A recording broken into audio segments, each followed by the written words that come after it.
Today, the podcast from the Newsroom of Business in Vancouver. I'm Kirk LaPointe, publisher and executive editor. The province today has introduced amendments to the Election Act aimed at combating disinformation in campaigns and improving the mail-in balloting process. You know, our last provincial election in 2020 was the first in which more people mailed in their ballots or voted in advance than they did at the voting stations on election day. So there's changes taking place that the law needs to reflect. I'm pleased to welcome to the podcast today the province's Attorney General Niki Sharma to talk about the amendments and the directions they seek. Good to have you with me. No, thanks for having me. It's great to talk about elections. Yeah, what are the problems that these amendments are trying to solve?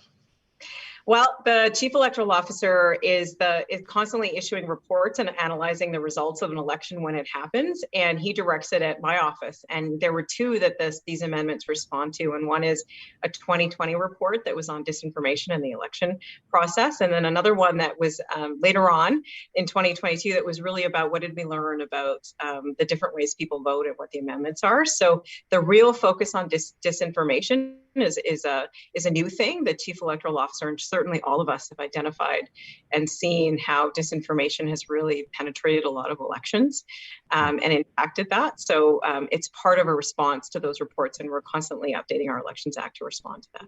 It sounds very serious, the disinformation problem. I wonder, have you had it targeted you at any point? I have not, to my knowledge, have disinformation targeted at me. That's certainly something that, unless it happened and I didn't know, but that at least it gives the Chief Electoral Officer the powers to kind of be the overseer of the election and make sure that that stuff they can issue orders to stop it when it happens. But no, not personally, no. Yeah, I mean, I've certainly understood a lot of people, particularly in languages other than English, have had very, very difficult information or disinformation spread about them, and in some cases they claim it's cost them the election in some cases.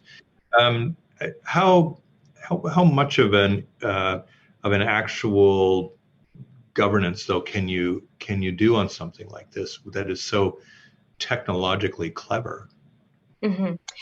Well, the tools that we've given the Chief Electoral Officer are really focused at circling around certain things that are objectively disinformation, because I know, like, during elections, there is this space for freedom of expression and open debate and ideas. But there are certain things that you mentioned that we know have been harmful, and it could be things like place of birth, citizenship, qualifications, criminal records, membership to an association that people can spread that are actually not true, that impact on people's electability, right? And actually is undermining their ability to run, including candidates themselves saying things about themselves that are not true. So what this does is kind of put that circle around it, and it can be really harmful for people in elections when that happens. And the fines are pretty significant in the changes. So the hope is that we'll have an ability to actually not only stop it when it happens, but set up a deterrent mechanism for people that when they know that there are consequences for this kind of behavior in our election. But one of the problems, as you know, is the anonymous sourcing of all of this. You don't know who's behind it. There's like a real cloak. One of the things that's interesting with the amendments that we've taken the advice of the Chief Electoral Officer and the tools that he thinks are needed in the Elections Act for them to investigate and to actually reach in. And one of those is to issue orders for online postings, so digital platforms, to say you must remove that content is not true. And so there's a fine of up to $50,000 a day if that order is not followed. So it's very targeted at that kind of behavior, so that stuff doesn't spread, and there's a tool to actually enforce the taking down of that material when it happens. Does this position BC at the forefront now of jurisdictions that are trying to combat this? I have to say we've taken some pretty bold steps in the amendments here, and it starts from 2017. We took big money out of politics. We upgraded the accessibility of 2019, and here's another step where we're tackling disinformation in our electoral system. There are other jurisdictions that are trying to approach this problem and figure out how to make sure we have the tools necessary. But certainly, we're proud to be taking leadership when it comes to addressing this stuff. So a lot of people, of course, aren't available on election day to vote. They might try to do it in advance, but even in some cases, they're away for that or not able to do that. So the mail-in ballots have become increasingly important. What are you amending around that to make them a little bit more accessible?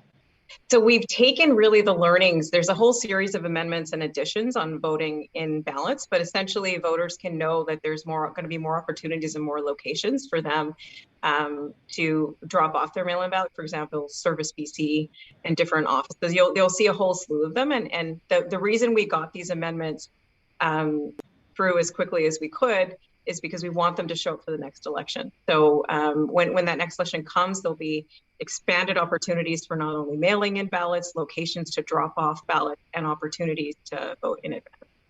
Yeah. Some of the things that I think people have called for in the past that aren't really there yet. I mean, are we really closing in at all on online balloting, do you think?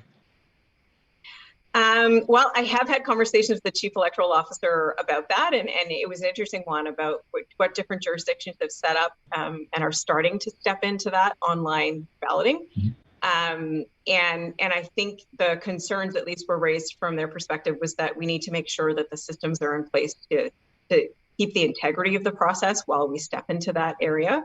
And of course, as you can see with the amendments right now, there's a lot of focus on how digital platforms and online spreading of information is actually harming the electoral process. So that was really the steps for what we're tackling right now. And that the hope is that in one day we can make, from my view anyway, voting as accessible as possible, including in all the ways we interact in our life, which includes the digital. Yeah, but some time away, you think, right? I think from my digging into it, it seems like the real question is, how do you protect the integrity of the vote in a system? And I think that would take a lot of focus and investment and thinking to think about how that's possible, right? Yeah. And another thing is that usually to have a written record or written ballot is another way of validating things. So they need to think about what that looks like on an online space. There's a very complicated, actually, discussion of that transformation into an online platform. I don't think there's any doubt that with all of the advanced polls and the mail-in ballot, that it has essentially mitigated some of the declines in voter turnout and all of this. But do you have any ideas about how it is that we just get people to vote? It's the $1 million question. We make it as accessible and available as possible. We support, I think there's something about tackling disinformation, because we want to remove the kind of cynicism about politicians and electoral process by holding up the integrity of the ideas and the debate that needs to happen during an election, and the choosing of how you align your values with candidates. And all of these steps, I think, will hopefully give confidence in British Columbians, and continue to give confidence in them that elections are important in this province. We value their vote, and we want to make it as easy as possible for them to vote. Yeah, I don't want to spring this terribly on you, but I mean, I'm sure you've read all of this around the concerns about election interference and about campaign interference that have come about, particularly from China. And do you have a position on what ought to be done in order to, again, assure the public that the process has integrity, that it isn't subject to distortion? Yeah, I mean, I really think that elections have to constantly be updated, like we're doing in BC. You have to always think about what are the new ways that we need to approach holding up the integrity of our electoral process. And this was in response to a report in 2020 on disinformation. But this is the idea being that we are telling people, individuals, organizations everywhere that if you're going to interfere with disinformation in a British Columbian election, there will be consequences. And I think it's a step in how we think about constantly improving the processes to guard against interference. I mean, it's the key part of our democracy. It's so important to everything, right? To the public, to keep our systems with the integrity they need. Right.